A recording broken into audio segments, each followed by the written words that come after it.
Olá, turma de Educação de Jovens e Adultos. Sejam mais uma vez bem-vindos. Meu nome é Suzana Farias, sou sua professora de matemática. Como a gente vem trabalhando durante todo esse tempo, nós hoje estamos na aula número 18. Já aprendemos muita coisa sobre matemática e a importância dela para o dia a dia. Mas hoje vamos fazer mais uma revisão, para que você fique bem ligado em tudo que a matemática pode te proporcionar. Então, começando hoje com a aula número 18, vamos aqui para falar um pouquinho sobre área e perímetro, que foi o que a gente falou numa de nossas aulas, né? Então, a gente tem aqui o centro da cidade de Paulista, antigamente, não é porque agora já tem mais transformação aí nesse espaço geográfico. E aí, quando a gente fala de área e perímetro, a gente imagina que sejam praticamente a mesma coisa, mas não é. Não é como a gente estudou na aula, o perímetro é tudo que rodeia uma área. Então, nessa parte vermelhinha aí da imagem, tudo que está contornado de vermelho, ou seja, a imagem inteira está contornada com a linha vermelha, esse é o perímetro. E tudo que tem dentro dessa imagem é a área.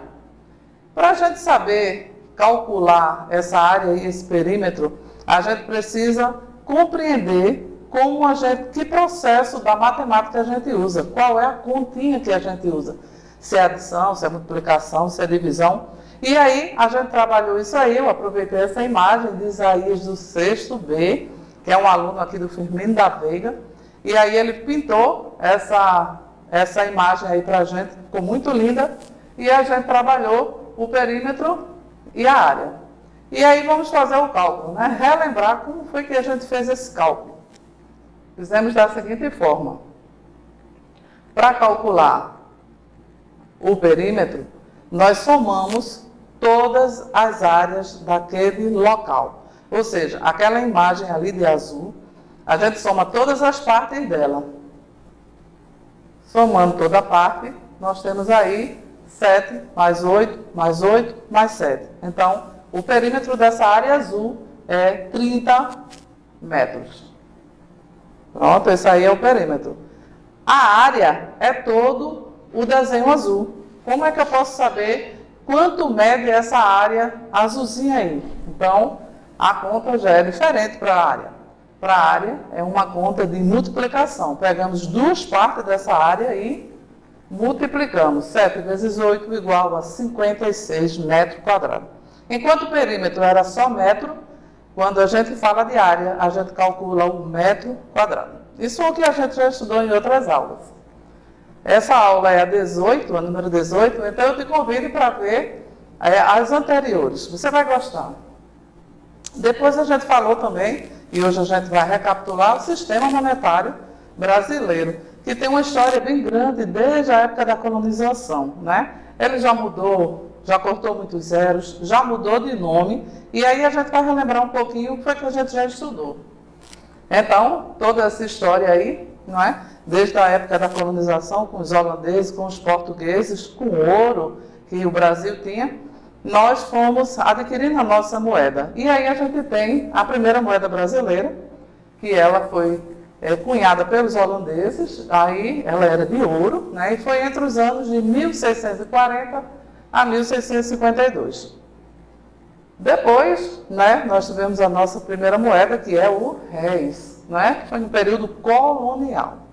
Mas na frente, né, depois, até o ano de 1942, ainda era usado o réis. Eu me lembro que minha avó sempre falava sobre isso, sobre o réis. Dizia que o nome da nossa moeda era réis, que é um plural de real. Mas vamos lá. Depois disso, veio o cruzeiro, de 1942 a 1967. Depois, veio o cruzeiro novo, de 67 a 70. Veja que o nome da nossa moeda muda. Depois a gente teve, de 1970 a 1986, o cruzeiro.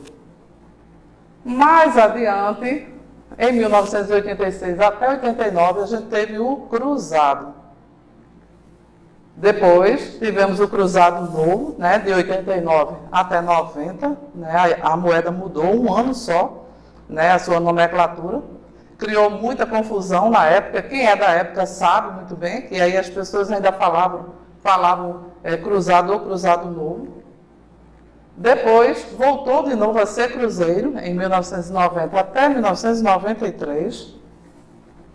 Mais adiante passou a ser cruzeiro real, de 93 até 94. Veja que durante um ano nossa moeda também mudou de nome, não é? Criava uma certa confusão, mas essa é a nossa história, né? A história da nossa moeda. E de 94 até os dias atuais voltou a ser real. Então, R$1, R$2, R$3. E aqui no Brasil, o real não é a única moeda que circula, porque com a globalização, a gente tem outras moedas que circulam aqui no nosso país.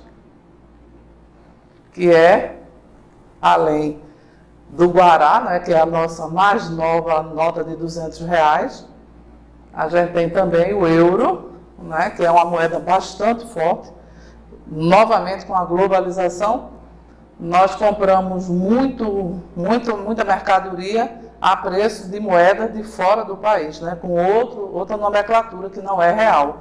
E essas moedas têm um valor mais alto do que o nosso real. Então, também temos o dólar. Vou voltar só um pouquinho aqui para falar um pouquinho sobre o dólar. Não é? A gente tem aumento de gasolina, consequentemente ao aumento de gasolina, nós temos o aumento de outras mercadorias, né?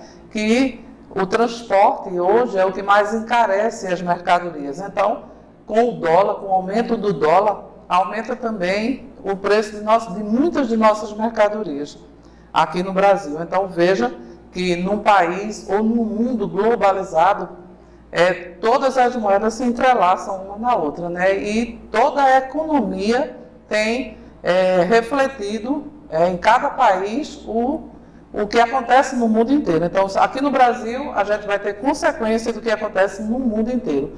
A matemática esclarece exatamente isso. Então, o ouro, o dólar, o euro e o real são moedas que circulam aqui no Brasil. E, além disso, a gente ainda tem também algumas mercadorias que aumentam de acordo com moedas também, como da China, né, e de outros países não muito conhecido nosso, mas que a gente compra muita mercadoria, por exemplo, da China, e aí também reflete na nossa economia. Então, aí chegou dezembro, né? Chega o dezembro, a gente começa a receber o 13º salário, a trabalhar mais quem trabalha de forma informal. Então, o dinheiro vai entrando melhor, assim, uma maneira mais rápida, né, de a gente conseguir trabalho nessa época. Consequentemente, a matemática ensina a gente a ter cuidados, né, cuidados básicos que a gente precisa quando a gente precisar comprar. A gente precisa pesquisar preço. E aí a matemática, a soma de adição, de multiplicação, a divisão, a subtração, tudo isso vai nos ajudar a termos uma economia melhor. Então, vamos comprar a nossa cesta básica. A primeira coisa que a gente faz é pesquisar o valor da cesta básica. Se a gente vai comprar um peru ou um frango natalino, né? Então, a gente vai também pesquisar, saber onde tem o melhor preço, quanto a gente vai ter de desconto e quanto a gente vai ter de economia no geral. Então, essa é dezembro, né? Mês maravilhoso em que as famílias se confraternizam, mas que também a gente precisa ter consciência dos nossos gastos. E aí, o meu desafio de hoje, né, é que você possa calcular bem a tua cesta básica ou a tua ceia de Natal, para que tenha economia. Todas as vezes que a gente termina a aula de matemática, a gente fala dessa importância da matemática no dia a dia. Então, muito obrigada, que Deus abençoe a todos e é sempre um prazer estar com vocês. Até mais.